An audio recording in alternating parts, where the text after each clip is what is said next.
Nós estamos nessa nossa jornada aqui, dentro da série que a gente tem feito, Caminhos da Cura. Tem tanta coisa na vida da gente que precisa de cura, não é verdade?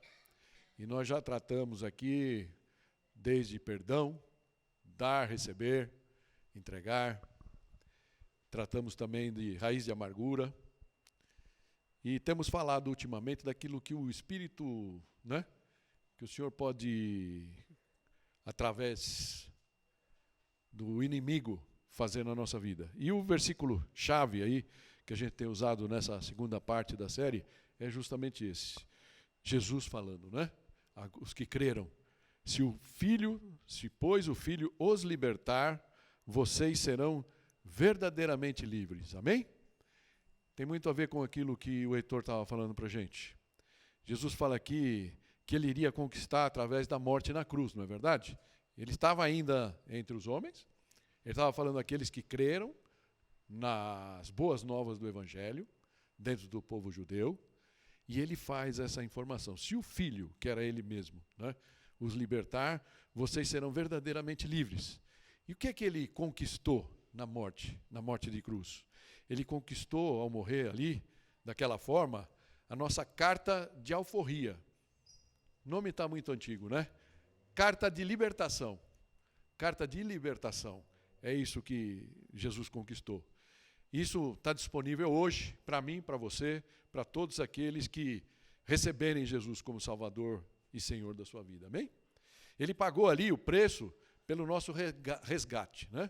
O justo pelo injusto. Aquilo que o Heitor falou, do cordeiro sem máculas. Porque Jesus esteve entre nós, ele foi tentado, ele passou por todo tipo de provação que eu e você podemos passar, só que ele não pecou. E por nunca ter pecado, ele conquistou o direito de ser um cordeiro puro, imaculado, perfeito, e aí sim ele morreu. E esse sangue conquistou muitas coisas além disso. Mas, então, para todo aquele que nele crer e declarar isso, possa ter a vida eterna. Esse foi o objetivo maior da vinda de Jesus e o que ele fez aqui. Então, esse é o convite do Evangelho. Glória a Deus por isso, amém? Então, é interessante que Paulo, em Gálatas 5:1, um outro versículo que nós já vimos também nessas semanas, ele fala uma coisa assim que nos deixa pensar. Ele fala, foi para a liberdade que Cristo nos libertou, amém? Aí até aqui está igualzinho o que Jesus tinha acabado de declarar. Mas ele fala, portanto, permaneçam firmes e não se deixem submeter novamente a um jugo de escravidão. Interessante isso, né? Então, mesmo tendo recebido a liberdade, mesmo tendo aceitado Jesus como meu Salvador e Senhor, mesmo tendo descido as águas do batismo, eu posso ainda me submeter a um jugo de escravidão? É isso que Paulo está falando? Né? Isto então salta, pelo menos saltaram para mim quando eu estava preparando aqui, pode ser que salte também na sua mente. A primeira pergunta, né, duas questões. A primeira delas é, como cristãos, nós podemos de alguma forma dar permissão para que o inimigo coloque novamente sobre nós um jugo em alguma área da nossa vida? Lembra daquela figura da casa que eu falei? Você sai, você deixa lá uma janela aberta, imagina que seja uma janela lá do sótão, de alguma coisa lá da tua casa, e aí de repente quando você volta, você percebe que tem alguém dentro da casa. Alguém aproveitou aquele vacilo que você deu e tem alguém dentro da casa. Você não perdeu a casa justamente só por causa daquilo, não é? Mas você precisa tomar uma atitude, porque senão aquele invasor, aquele que está morando na sua casa, ele pode chamar os amigos e de repente você pode até perder a posse da sua casa, não é assim? Isso não é assim? Então, essa mesma figura aqui trazemos. Será que alguma atitude nossa, mesmo depois de termos recebido a Cristo, ainda podemos nos colocar nesse jugo? Essa é a primeira questão que eu queria que a gente explorasse hoje aqui. E a segunda questão é, Deus pode, de alguma forma e com algum propósito, dar permissão para que o inimigo nos toque em alguma área da nossa vida? Você já se fez essa pergunta? Eu queria, então, que a gente tivesse a liberdade de ver alguns textos hoje que nos ajudem a entender esse caminho. E o tema mais específico, o que eu queria trazer hoje aqui, é isso. Uma janela entreaberta. Uma janela entreaberta. Que todos nós podemos deixar. Queria orar com vocês nesse momento. Pai, tu sabes que o inimigo não se agrada quando esses temas são tratados. Mas nós pedimos a tua proteção. Santo Espírito, vem e fala a cada coração aqui. Santo Espírito, vem e fala a cada coração que está em casa nos assistindo pelo YouTube ou nos ouvindo pela Rádio Mapele, Senhor. Fala a cada um nessa manhã, Senhor, e que a tua palavra seja soberana. Não seja a palavra desse pregador aqui, ó Pai, mas seja o teu Santo Espírito agindo em cada coração. Para a tua honra e glória, Senhor. Amém. Amém? Então, gostaria que a gente dedicasse essa nossa reflexão aqui para analisar algumas dessas janelas mais vulneráveis da ação. E essa ação é o orgulho. Amém? E é interessante que estava pensando aqui, mesmo de noite pensando, várias coisas. Você, fala assim, ainda mais muito no crentez, fala, nossa, de repente você tem muito orgulho de não ser orgulhoso, não é assim? Algumas palavras, fala assim, nossa, um dos meus maiores orgulhos é de ser humilde. Eu sou tão humilde, que eu tenho até orgulho disso, não é? O orgulho pode pegar qualquer um de nós. É interessante você pensar no orgulho. O orgulho pega rico e pega pobre. Já percebeu isso? Né? Pode ter um rico muito orgulhoso. Pode ter um pobre, um mendigo de rua, muito orgulhoso também. Não é? Porque ele tem a liberdade. O Anderson compartilhou comigo, um podcast do Jesus Cop, com o pastor Paulo Borges Júnior. Muito legal, até recomendo vocês de verem. E ele fala uma coisa muito interessante. Eles tiveram um trabalho desde muito cedo, eles tinham um conjunto, e eles fizeram um trabalho de ação comunitária, Eles abriram uma creche, e eles acabaram, ele como família, ele casal, eles tiveram alguns filhos adotivos, e eles adotaram uma menina de 11 anos. E essa menina vinha de uma família, por coincidência, de 11 irmãos, e esses irmãos, todos eles, lógico, a mãe, o pai sumiu, e a mãe não teve cabeça e acabou tendo que distribuir os filhos para eles poderem ser criados e tudo mais. E eles foram muito pobres, muito pobres. E essa menina chegou a ter até condição de rua. Então ele e a esposa abriram o coração. Essa menina tinha 11 anos quando foi adotada e ele trouxe essa menina para casa. E eles então deram o que eles podiam, do bom e do melhor, um quarto para ela, uma cama, roupinha legal, um lugar aconchegante, aquelas almofadas, travesseiro, tudo cheirosinho para ela dormir. E ele falou que durante o primeiro tempo, muitas vezes ele entrava no quarto e ele encontrava ela dormindo no chão. Porque diz que a última coisa que a gente quer render, não importa qual a sua situação, é uma coisa que tanto uma pessoa rica quanto uma pessoa pobre tem, é a sua sensação de independência, Fala, eu não vou, e talvez naquele primeiro momento ela deve ter pensado na mente dele, eles estão querendo me comprar com esse conforto, mas eu não vou me render, não é? Sabe que algumas vezes isso pode nos alcançar também com relação à fé?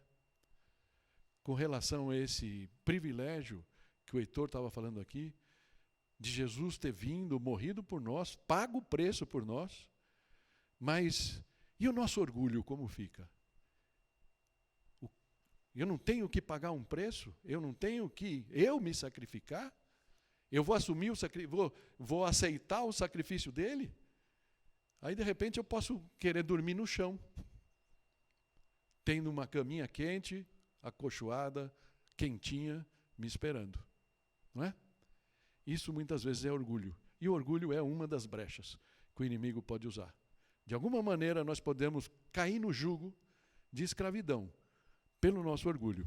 E eu queria falar de 3 características do orgulho que são muito comuns. E não importa quantos anos a gente tem de fé, nós também somos suscetíveis. Por isso eu chamei de uma porta entreaberta. Amém?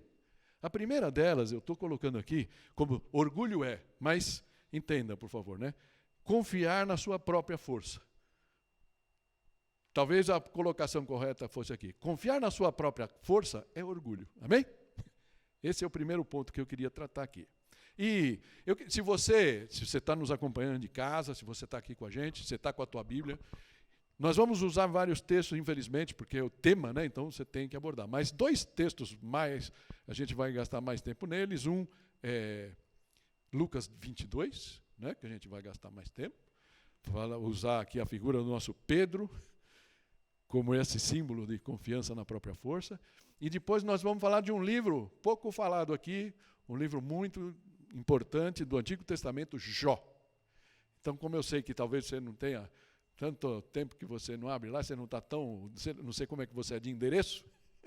Então, é o livro de Jó, é o livro que está imediatamente antes de Salmos, do livro de Salmos, né? O livro de Salmos, você abre lá a Bíblia, mais ou menos, no meio da Bíblia está o livro de Salmos, o livro de Jó é o anterior. Amém? Então, esses são os dois textos que a gente vai usar mais. Mas, então, confiar na sua própria força. Se perguntasse para você se considera uma pessoa forte ou uma pessoa fraca, independente da tua resposta, talvez melhor fosse esperar um pouquinho para você não se surpreender com as respostas. Amém? Efésios 6, está vendo? Eu falei de Lucas, mas vou usar aqui um pedacinho de Efésios ainda. Fala assim, Efésios 10. Finalmente, fortaleçam-se no Senhor e no seu forte poder. Lembra desse versículo? A gente usou ele. Vai falar, né, que das armaduras, vai falar que nossa luta não é contra sangue e carne. Mas esse texto começa falando assim, finalmente fortaleçam-se no Senhor, ok? E no seu forte poder. Mas é importante que a gente saiba que Deus, através de Paulo, nos convida a nos fortalecermos, mas Ele não espera que nós dependamos da nossa própria força. Quando Ele fala fortaleçam-se, é se fortalecer não na gente, mas nele.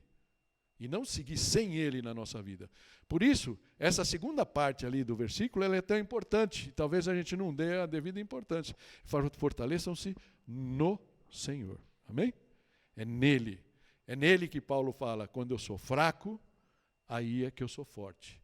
Tudo posso naquele que me fortalece. Amém? Então, você sabe quem pensava assim? Eu já falei, né? O Pedro. E o Senhor mostrou a ele o contrário, que ele não era tão forte quanto ele imaginava. Tá? Vamos ver algumas passagens aqui, e eu quero então ir para Lucas 22, a partir do versículo 31. Isso acontece na noite da ceia, não é? Na noite que eles estão ali, os discípulos todos juntos. Eles já tinham tido uma briga lá para saber quem era o maior, uma disputa para quem é o melhor dos 12, quem é o bom, quem não, quem vai mandar, quem não vai. E aí Jesus deve olhar tudo aquilo lá, e versículo 31, Jesus fala, Simão, Simão, Satanás pediu vocês para peneirá-los como trigo. Mas eu orei por você, para que a sua fé não desfaleça.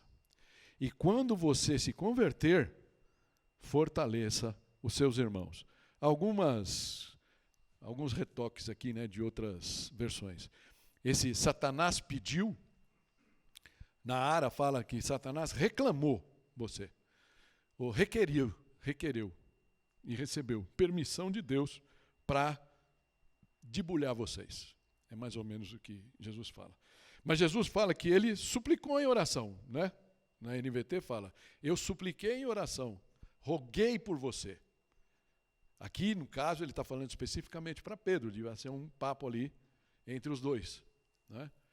Então, e fala assim, quando você se converter, algumas versões falam, quando você tiver se arrependido e voltado para mim. E é interessante que a gente conhece um pouquinho da história de Pedro, isso realmente aconteceu, não é? Se arrependido. O arrependimento é importante no processo. Você reconhecer que você andou na sua própria força. Você reconhecer que você andou na sua própria justiça. Reconhecer que você andou na sua própria sabedoria. E você voltar para Jesus. Amém? Então, interessante que essa passagem tem uma advertência que nós não costumamos dar muita atenção. Jesus preveu que previu que Pedro ia cair. E Pedro certamente entendeu, mas ele buscou ali, porque não estava no coração dele aquilo, e ele responde a Jesus assim, no versículo 33. Mas ele respondeu: estou pronto para ir contigo, para a prisão e para a morte. Interessante que Pedro tinha uma noção distorcida da própria força dele, né? Ele achava que ele podia tudo. Ele falou: vou para o sacrifício. Gente, se a tribulação começasse hoje, você sabe que tem duas teorias aqui, eu estou abrindo um parênteses, né? Tem aquele entendimento teológico de que nós, aqueles que aceitaram o Senhor, têm o Senhor no coração, nós vamos antes da tribulação, ok? E aí, tudo bem. Estamos aqui, beleza, de repente o Senhor Jesus vem, nos chama e nossa roupa vai ficar aqui, nós vamos. Quem ficar vai falar: caramba, ficamos. Tem até filme, né, falando disso. Okay. Tem uma outra interpretação teológica que eu confesso a vocês que eu sou propenso a ela, de que nós vamos estar aqui na tribulação. E pelo menos na primeira parte dela. E aí a pergunta está lá em Mateus 24, quando Jesus conta tudo o que ia acontecer, e ele fala: e quando o Filho do Homem voltar, encontrará fé na terra? Nós estamos prontos para aguentar a marimba? Se o Brasil, se a onda de criticar o evangelho, o cristianismo, realmente recrudescer no nosso país, nós vamos segurar a ponta? Nós vamos ser sal e luz? É uma pergunta que eu deixo para vocês pensarem, né? Pedro achou que ele estava pronto. Pedro achou que ele estava pronto, né? Então, Jesus olha para Pedro e fala, respondeu Jesus: eu lhe digo, Pedro, que antes que o galo cante hoje, 3 vezes você me negará. 3 vezes você vai dizer que não me conhece. Mas vamos voltar um pouquinho só aqui para naquelas 2 perguntas que a gente fez. Quando esse texto aqui começou, no versículo 31, né? Jesus falou: Simão, Simão, Satanás pediu, ok? Para peneirar vocês. Você tinha prestado atenção nesse texto? Satanás pediu, ele demandou. A palavra aqui do grego, ele demandou, ele exigiu, ele requereu a Deus permissão. E Deus deu. Deus deu. Se ele exigiu permissão, é porque tinha adquirido direito. É porque é assim que ele trabalha. Lembra aquela história do lobo, dos lobos?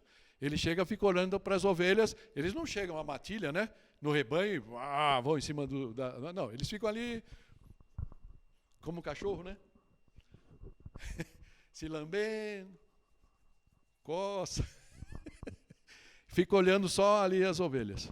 Aí, de repente, dá aquela ovelha lá que está meio distraidinha. O rebanho vai, ela fica aqui no canto. E aí os lobos vêm. É assim que o inimigo age. Aparentemente, o orgulho de Pedro tinha dado espaço para o inimigo vir e pedir permissão. Talvez não só de Pedro, porque eles estavam brigando, né? Se você olhar o capítulo um pouquinho antes, eles estavam discutindo lá quem era o maior, né? João, André, Tiago, né? Pedro, estavam ali discutindo qual que era, quem ia sentar do lado direito, quem ia sentar do lado esquerdo. O orgulho tinha entrado ali. Então, lembremos da afirmação que Jesus faz, que a gente já viu aqui, foi parte da primeira mensagem dessa série, né? Eu lhes asseguro que aquele que não entra no aprisco das ovelhas pela porta, mas sobe pelo outro lado, é ladrão e assaltante. E a gente falou, eles são como poceiros, essa é a ideia, né? Entrou, a gente deu permissão, entrou, e ele vai requerer esse direito de estar nos atazanando com aquilo, ok? Então, deixa até aqui aquela conclusão. Demônios atuam como poceiros, requerem legalidade sobre os terrenos conquistados. E os outros evangelhos nos ajudam a entender essa visão mais clara da atitude de Pedro. Vamos dar um pulinho lá em Marcos 14. Jesus fala assim, disse-lhe Jesus, vocês todos me abandonarão. Pois está escrito, ferirei o pastor e as ovelhas serão dispersas. Mas depois de ressuscitar, irei adiante de vocês para a Galileia. Então, olha que interessante, ele fala todos me abandonarão. Falando para os discípulos, né? Ele estava ali com os 12. Todos me abandonarão. Mas, né? Isso está, e ele cita até o Velho Testamento. Isso é uma profecia que está lá em Zacarias 13, 7. Esse ferirei o pastor e as ovelhas serão dispersas, né? Mas Pedro retruca, né? Na sequência do texto, versículo 29, Pedro declarou, ainda que todos te abandonem. Eu não te abandonarei. Dá até para sentir a arrogância do Pedro aqui, um pouquinho, né? Qual parte do todos que Pedro não tinha entendido, né? Os outros podem ser, mas eu não. Né? Jesus falou, tem profecia falando isso, mas deve estar errada a profecia. Porque eu não, certo? Eu nunca. Isso é orgulho. Versículo 30 fala assim, respondeu Jesus, asseguro-lhe que ainda hoje, esta noite, antes que 2 vezes cante o galo, 3 vezes você me negará. Mas Pedro insistia ainda mais, mesmo que seja preciso que eu morra contigo, nunca te negarei. E todos os outros disseram o mesmo. Amém? Vale a pena pensar nas letras que a gente canta muitas vezes. Vale a pena, né? Então, isso é orgulho. O que confia na sua própria força acaba confundindo ou negligenciando as suas próprias limitações. Isso acontece comigo, acontece com vocês muitas vezes, não é? Pedro achou que era forte o bastante para resistir.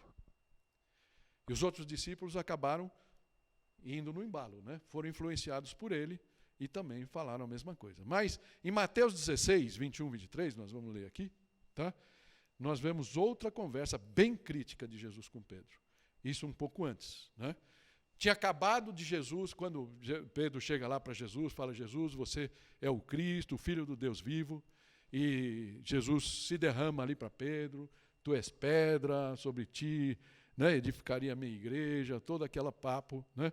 E aí Jesus chega logo em seguida, no versículo 21 do Mateus 16, fala assim, desde aquele momento, Jesus começou a explicar aos seus discípulos que era necessário que ele fosse para Jerusalém e sofresse muitas coisas nas mãos dos líderes religiosos, dos chefes, dos sacerdotes, dos mestres da lei, e fosse morto e ressuscitasse no 3º dia, não é? Aquela passagem bem conhecida. Mas logo em seguida, então Pedro chamou-o à parte. Imagina, vem cá, deixa eu falar aqui com você um pouquinho, né? Vamos falar aqui, ó. E começou a repreender Jesus, dizendo, nunca, Senhor, nunca, isso nunca vai te acontecer, né? Imagina, precisa estar muito bem consigo mesmo, né? Para dar uma enquadrada em Jesus, né? Ele repreendeu Jesus ali, né? E como Jesus reage? O texto segue dizendo, Jesus virou-se a Pedro e falou, para trás, Satanás. Para trás, Satanás. Você é uma pedra de tropeço para mim e não pensa nas coisas de Deus, mas nas dos homens. Percebe aqui uma coisa? Jesus olha para Pedro, tá? Mas ele não se dirige a Pedro. Quer Satanás estivesse em Pedro, sobre Pedro, ao redor de Pedro, ou simplesmente influenciando o que Pedro ia falar, fica claro que Jesus está falando da influência do diabo, do próprio Satanás aqui. Pedro estava confiando na sua própria força, e ao agir assim, ele deixou uma janela ali aberta para que Satanás o usasse, influenciasse o que ele pensava, o que ele agia, como ele agia, e naquela mesma noite, Pedro teve a noção exata das limitações dele. Porque quando a chapa esquentou, ele não aguentou. Mas antes disso, ainda teve aquela parte que a gente pode chamar do pico, da distorção das limitações de Pedro, da força dele, está lá em João 18, versículo 10, quando eles estão lá no Getsêmani e chegam soldados, né? Simão Pedro, que trazia uma espada, tirou-a e feriu o servo sumo sacerdote, decepando-lhe a orelha direita. Você imagina a situação. Deve ter sido lá uma legião, certo? Todos os soldados romanos chegaram junto com Judas, aquele bando de gente, e ele com uma espadinha vai... Mas ele ia morrer ali facilmente, se Jesus não para a bola. Né? Jesus, porém, ordenou, Pedro, guarde a espada. Né? Em Lucas fala, basta, acaso não haverei eu de beber o cálice que meu pai me deu? Lucas 22, se você tiver curiosidade, diz que Jesus naquele momento tocou a orelha daquele soldado, né? Que aqui chama Malco, né? Jesus tocou a orelha daquele homem e o curou. Né? Ele reparou o estrago que Pedro tinha feito, pela força dele. Então, vamos voltar então para Lucas 22, para ver o desfecho então desse ponto. Lucas 22, versículo 56, fala assim, uma criada o viu, Jesus depois de preso, tudo mais, estão ali, né, na casa do Caifás, tudo mais. Pedro está ali, botaram uma fogueirinha ali, ele está esquentando ali um pouco as mãos, e aí uma criada o viu sentado ali à luz do fogo, olhou fixamente para ele e disse, este homem estava com ele. Mas ele negou, mulher, não o conheço. Não o conheço. E isso aconteceu 3 vezes, como Jesus havia dito, antes de ouvir o galo cantar. Versículo 22, versículo 62, fala que, saindo dali, ele chorou amargamente. Talvez por cair a ficha, que ele não era tão forte assim. Por confiar na própria força. E ali ele viu que as limitações dele eram maiores do que ele pensava. O mesmo padrão de insistência e de negação, demonstrado por Pedro, pode atingir os cristãos hoje. Pode atingir a mim e a você. Sim ou não? Sim, não é? Então, muitos crentes maduros caem e caíram e ainda caem nessa mesma armadilha. Andaram com o Senhor por muito tempo. Começaram a confiar nas suas próprias pernas. Já se sentiu assim? Eu já me senti assim, muitas vezes. Por isso que 1 Coríntios 10 fala assim, assim, aquele que julga estar firme, cuide-se para que não caia. Bem? A solução clara para o problema do orgulho, de confiarmos na nossa própria força, é depender sempre do Senhor. Mas nós vamos voltar a isso na conclusão. O segundo ponto, orgulho, é confiar na sua própria justiça. Confiar na sua própria justiça. E aqui eu queria trazer Jó. É um caso bem exemplar. Não é? Um dos casos mais exemplares da Bíblia sobre essa questão de confiar na sua própria justiça. Vamos lá, que o texto é grande, mas dá para contar como uma historinha, então vai rápido, né? Certo dia os anjos vieram e apresentaram-se a Jesus. E Satanás, ao Senhor, perdão, né? Apresentaram-se ao Senhor. E Satanás também veio com eles. Oh, interessante, né? O Senhor disse a Satanás, de onde você veio?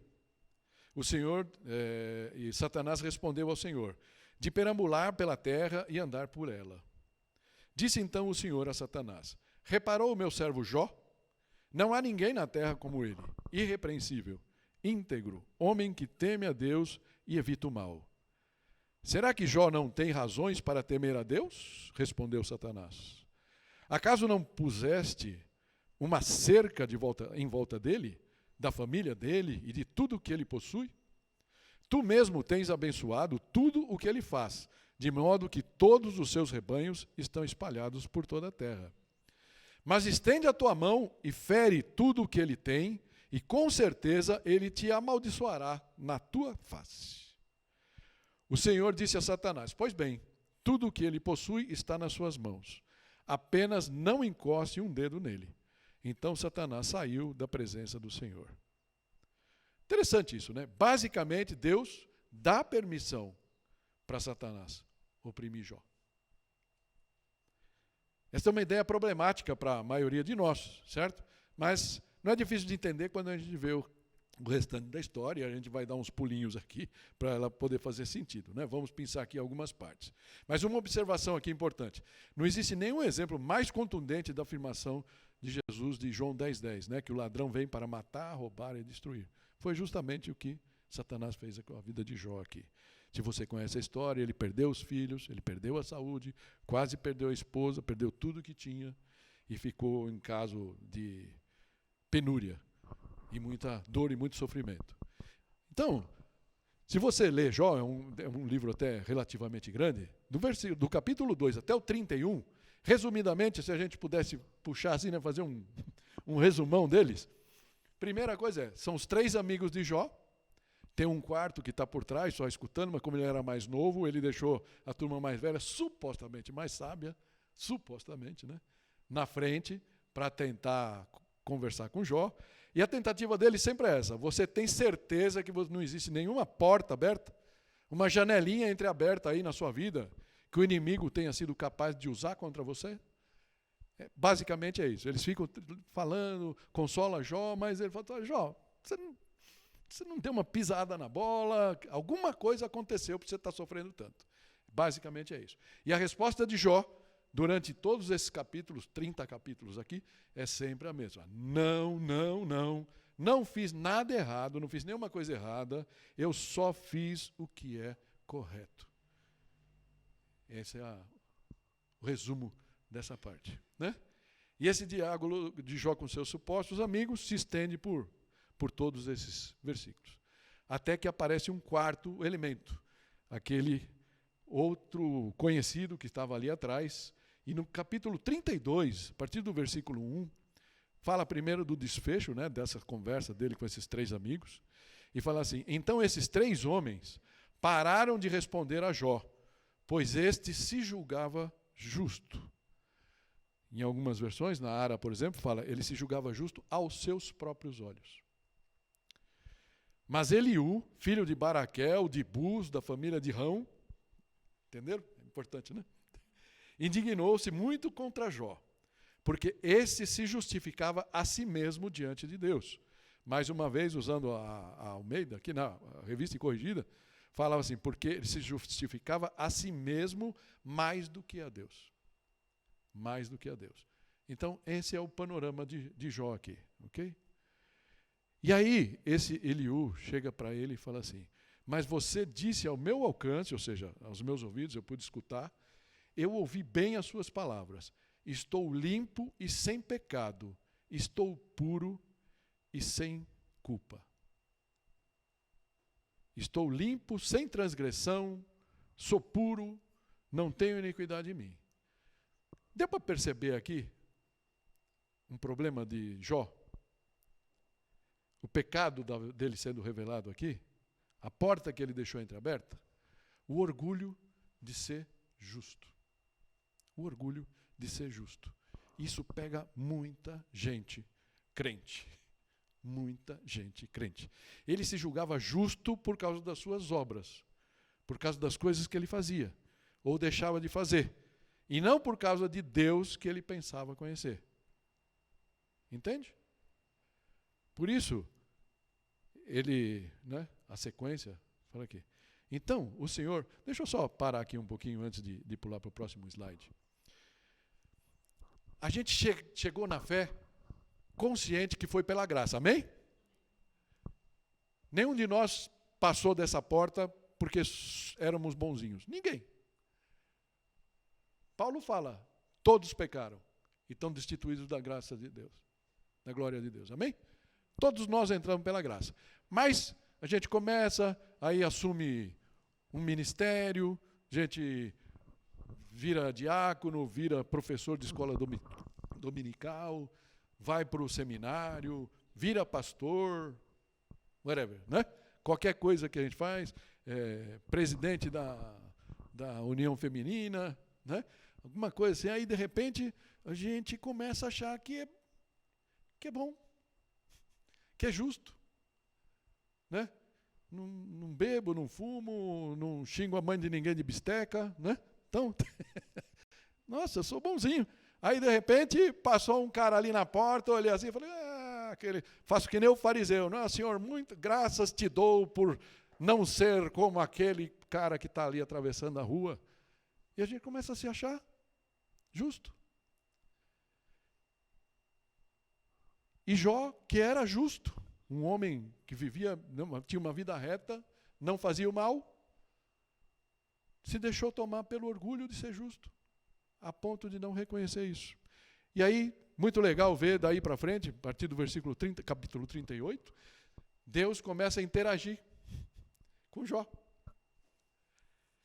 Versículo 1 fala assim: então o Senhor respondeu a Jó do meio da tempestade e disse assim: quem é esse que obscurece o meu conselho com palavras sem conhecimento? A NVT fala assim: quem é esse que questiona a minha sabedoria com palavras tão ignorantes? Prepare-se como simples homem, vou fazer-lhe perguntas e você me responderá. E aí vai um banho de vários capítulos, né? Vou pegar só alguns aqui. No próprio capítulo 38, versículo 4. Onde você estava quando lancei os alicerces da terra? Responda-me, se você sabe tanto. Versículo 12. Você já deu ordens amanhã ou mostrou a alvorada o seu lugar? 16. Você já foi até as nascentes do mar ou já passeou pelas obscuras profundezas do abismo? 24. Qual o caminho por onde se repartem os relâmpagos? 33. Você conhece a lei dos céus? Você pode determinar o domínio de Deus sobre a terra? Você é capaz de levantar a voz até as nuvens e cobrir-se com uma inundação? É você que envia os relâmpagos e eles lhe dizem: aqui estamos? Capítulo 39, versículo 26. É graças à inteligência que você tem que o falcão o salvou? E estende as asas rumo ao sul? Versículo 27. É porque você manda que a águia se eleva e no alto constrói o seu ninho? Capítulo 40, versículo 8. Você vai pôr em dúvida a minha justiça? Vai condenar-me para justificar-se? Você consegue imaginar Deus falando para você assim, te questionando dessa forma? Logicamente, a partir dessa colocação de Deus, Jó se arrependeu. Ele se arrependeu. Então, eu costumo ouvir com frequência nos aconselhamentos, nas reuniões que a gente faz, das pessoas que a gente conversa.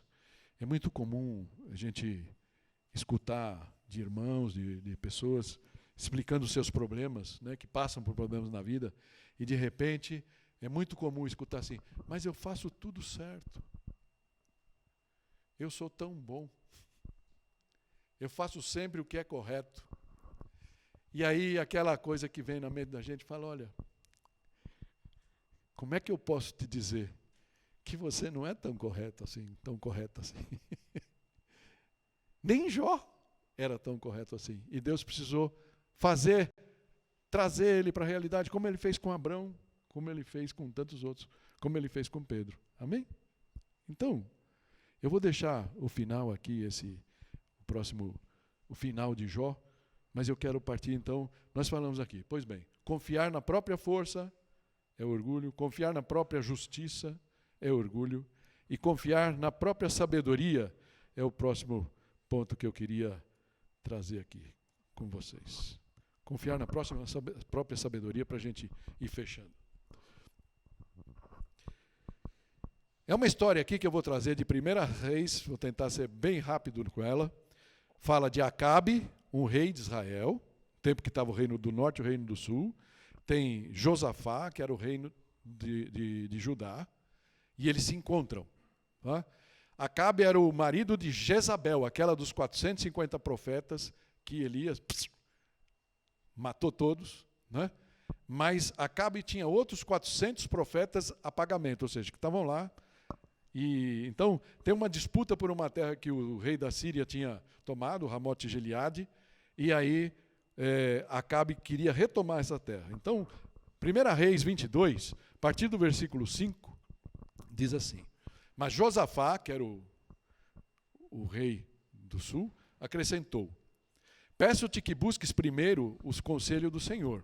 Então o rei de Israel reuniu 400 profetas, a pagamento, né?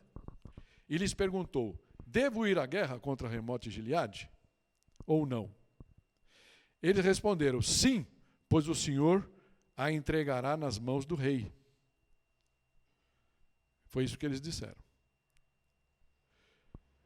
Mas Josafá, porém, perguntou: não existe aqui mais nenhum profeta, ou seja, um que não seja comprado? Não tem nenhum profeta do Senhor a quem possamos consultar? Ele não estava muito tranquilo com a situação. Aí o rei de Israel respondeu a Josafá: ainda há um homem por meio de quem podemos consultar o Senhor, mas eu o odeio, porque nunca profetiza coisas boas a meu respeito, mas sempre coisas ruins. É Micaías, filho de Imlá. Ou seja, ele não falava aquilo que ele queria escutar. Não importa se era certo ou errado, mas ele queria escutar bem. Então, ele contratou 400 profetas que falavam tudo o que ele queria. Não é? Mas aí tinha esse cara aqui, essa pedra no sapato dele, que teimava a falar as coisas que Deus mandava e não o que ele queria ouvir. Não é? E ele odiava ele. Mas aí o que acontece? Quando, no versículo 15, fala assim: quando ele chegou, mandou chamar, né? Quando ele chegou, o rei lhe perguntou: Micaías, devemos ir à guerra contra Ramote e Gileade ou não? Ele respondeu: ataca e serás vitorioso, pois o Senhor o entregará nas mãos do rei. Mas dá para a gente entender aqui que ele estava só falando que ele não queria ter problema com o rei. Né? Já tinha tido muito, provavelmente. Né? Mas aí o rei olha para ele e não confia, e no versículo 16 fala: o rei lhe disse: quantas vezes devo fazer você jurar que irá me dizer somente a verdade em nome do Senhor? E aí, logicamente, ele reage no versículo 17. Então Micaías respondeu: vi todo Israel espalhado pelas colinas, como ovelhas sem pastor. Olha de onde vem esse texto. Né? Como ovelhas sem pastor. E o Senhor disse: esses não têm dono, cada um volte para a sua casa em paz. O rei de Israel disse a Josafá: não lhe disse que ele nunca profetiza nada de bom a meu respeito, mas apenas coisas ruins? Ou seja, ele não queria realmente ouvir. Né? Ou seja, o que Micaías estava falando? Micaías estava falando: não ataquem, porque senão vocês vão fracassar. Versículo 19, Micaías prosseguiu: ouça a palavra do Senhor. Vi o Senhor assentado em seu trono, com todo o exército dos céus ao seu redor, à sua direita e à sua esquerda. Presta atenção nisso, é um detalhe que a gente não olha muito. À sua direita e à sua esquerda. E o Senhor disse: quem enganará Acabe para que ataque Ramote Gileade e morra lá? E um sugeria uma coisa, outro sugeria outra, até que finalmente um espírito colocou-se diante do Senhor e disse: eu o enganarei. De que maneira? Perguntou o Senhor. Ele respondeu: irei e serei um espírito mentiroso na boca de todos os profetas do rei, dos 400. Disse o Senhor: você conseguirá enganá-lo? Vá e engane-o. Percebe uma coisa aqui? Esse espírito aqui era do bem? Percebe que tem uma luta aqui, mas que o Senhor está sempre no controle? Deus está sempre no controle de tudo que acontece? E o Senhor pôs um espírito mentiroso na boca desses seus profetas. O Senhor decretou a sua desgraça. Isso Micaías está contando para o rei, certo? E aí o que acontece? O rei fica muito bravo, ele não aceita, manda prender Micaías e fala: eu vou para a guerra do mesmo jeito. Só que o que ele faz? Ele fala: eu não vou com a roupa de rei, porque o rei da Síria tinha falado: olha, eu não vou matar o povo, não quero matar o povo, eu quero matar o rei. Né? Porque ele que está se metendo a besta. Então ele deu a ordem para os seus soldados para matar o rei. Então o que o Acabe faz? Ele vai com uma roupa de soldado normal. Vai com uma roupa de soldado normal e falou para Josafá, né, o rei de Judá, para ir com a sua roupa de rei, e ele vai. Certo? E ele se põe lá no meio da tropa, escondidinho. Mas o que acontece nessa... vou pular aqui. Aqui. De repente, um soldado disparou seu arco ao acaso e atingiu o rei de Israel entre os encaixes da armadura. Você imagina, ele lá no meio do cavalo, Um soldado pega, manda uma flecha a esmo, e aquela flecha vem, entra na dobra da armadura, atingiu o rei entre os encaixes da sua armadura. Então o rei disse ao condutor do seu carro: tire-me do combate, fui ferido. Bom, ele acabou sangrando até morrer, mas pela graça do Senhor ele tinha sido avisado. Mas ele não aceitou aquela graça. Ele não aceitou o aviso de Deus e continuou fazendo tudo como ele quis. Vou voltar um pouquinho aqui, porque eu pulei, né? Interessante a gente pensar nisso, como isso pode realmente nos atingir. Tiago 3, versículo 14, fala assim: contudo, se vocês abrigam no coração inveja amarga. Eu achei interessante isso, né? Não é só inveja, é inveja amarga. Aquela pessoa que se dá bem e você, no seu entendimento, se dá mal, e você vê a pessoa se dando bem um dia, se dando bem 2 dias, 3 dias, 15 dias, uma vida inteira, e aquilo vai te gerando uma inveja amarga da pessoa. E a ambição egoísta, não se gloriem disso, nem neguem a verdade. Esse tipo de sabedoria não vem do céu, mas é terrena, não é espiritual, é demoníaca.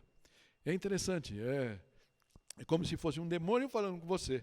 E foi o que aconteceu com Acabe, né? Então, por que Deus permite isso? É uma pergunta que a gente pode fazer, né? Por que Deus permite isso? Uma coisa a gente pode ter certeza: toda vez que Deus permite isso, é para o nosso bem. Amém? Para o nosso bem. Interessante que o pastor Morris, né? Ele conta aqui no livro, que a gente está se inspirando, ele conta uma história que ele e a esposa saíram para visitar um casal que estava com um problema no casamento. E aí vai o casal lá visitar, tal, conversar, e aí ele começa a olhar, eles começam a falar dos problemas, e ele sente exatamente qual era o problema, pela experiência dele, e ele dá alguns versículos bíblicos para o casal ler. Mas ele percebeu pela atitude do marido, principalmente, que não ia rolar, né? Assim, ele não deu bola para os versículos. E aí ele meio que ficou quieto, né? Ele ficou mais quieto, e ele é falador. Aí quando saiu, eles entraram no carro, a esposa falou para ele: ô Robert, né? Por que você... Pensei que você fosse falar mais, pensei que você ia orientar mais o casal, né? E você ficou quieto, o que aconteceu? Ele falou: olha, eu percebi que não ia adiantar nada. Por quê? Porque ele falou, eu percebi claramente que ele, pela forma de falar, ele se achava mais inteligente que a esposa e mais sábio que nós dois juntos. E, portanto, nada que a gente fosse falar ali ia fazer nenhuma diferença para ele. É interessante quando a gente vê esses 3 exemplos aqui, e aí Provérbios 16, 18, né, fala assim: o orgulho vem antes da destruição. O orgulho vem antes da destruição. Você entende que a sua força é melhor, a sua justiça é melhor, e a sua sabedoria é maior. E o espírito altivo antes da queda, né? Interessante a gente pensar nisso, porque Pedro, embora ele tenha caído, ele foi restaurado, amém? Jesus tinha falado, ó, quando você se converter, quando você se arrepender, e lembra daquela cena muito bonita, eles na praia, Jesus falando: Pedro, tu me amas? Pedro, tu me amas? Pedro, tu me amas? E ele fala: apacenta as minhas ovelhas, cuida dos teus irmãos. Você já aprendeu com a queda, você está mais maduro agora, né? Vou te usar. Jó sofreu para burro, mas depois Jó tem uma passagem muito legal, se você ver do capítulo 38 para frente, se você quiser ler, é muito legal. Jó chega lá, ele reconhece diante de Jesus, depois de ouvir tudo aquilo que o Senhor falou para Jó, falou: você não é bom? Você não é o bonzão? Responde para mim aí. Responde para mim. E aí tem essa passagem muito linda, a partir do capítulo 42, versículo 1, que Jó fala assim: então Jó respondeu ao Senhor: sei que tu podes fazer todas as coisas, nenhum dos teus planos pode ser frustrado. Tu perguntaste: quem é esse que obscurece o meu conselho sem conhecimento? Certo é que eu falei de coisas que eu não entendia, coisas tão maravilhosas que eu não poderia saber. Tu disseste: agora escute e eu falarei. Vou fazer-lhe perguntas e você me responderá. Meus ouvidos já tinham ouvido a teu respeito, mas agora os meus olhos te viram. Algumas versões falam: agora meus olhos te veem. Por isso, menosprezo, eu me humilho a mim mesmo e me arrependo no pó e na cinza. A partir daquele momento de entrega de Jó, Deus pôde restaurar a vida dele.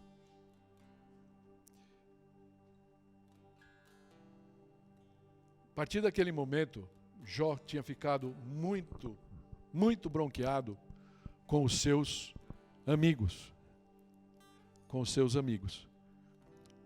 Que tinham fustigado ele com perguntas do tipo: por que você errou? Por que não sei o quê?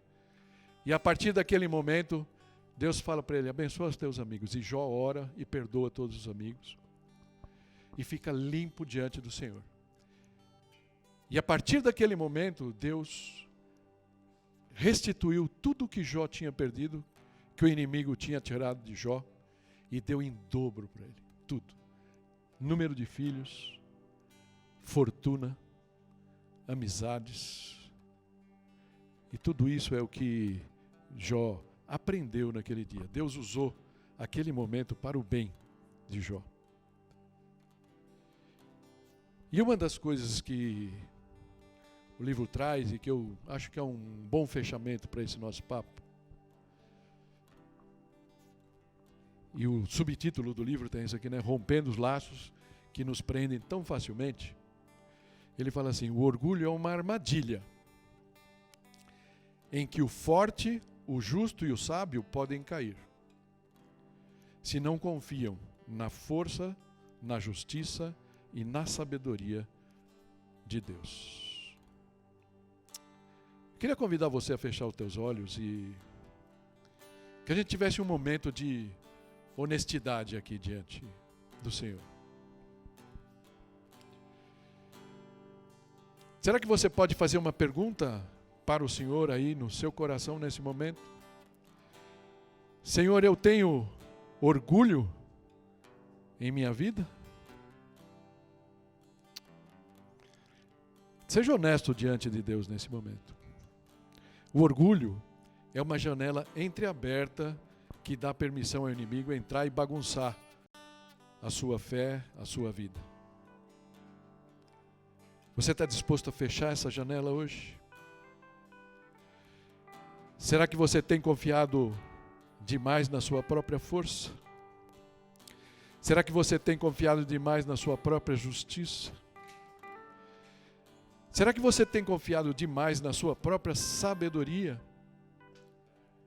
E talvez Deus não saiba o suficiente para reinar na sua vida?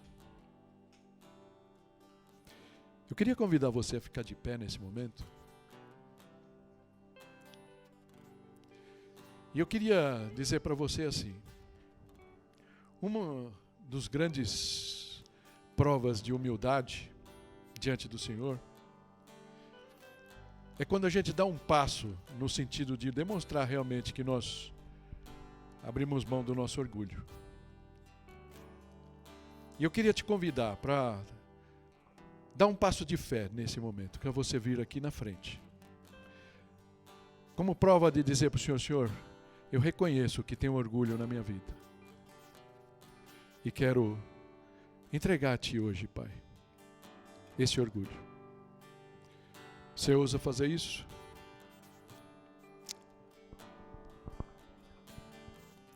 Se o Espírito está falando com você, Não se deixe levar pelo orgulho mais uma vez.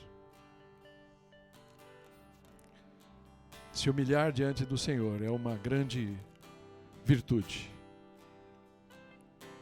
E um recurso que Ele não despreza. Aleluia. Obrigado por ter assistido esse vídeo. Se você ainda não nos conhece, não nos segue, eu gostaria que você se inscrevesse no nosso canal da Aliança da Vila, no YouTube. Também pode nos seguir no Instagram, no Facebook. E vai aparecer aí na tela, né, novas sugestões de vídeo, novas mensagens para que você possa ser edificado. Que Deus te abençoe, que Deus possa falar ao teu coração a cada dia. Não deixa de deixar seu like aí, que é bastante importante para nós. Amém.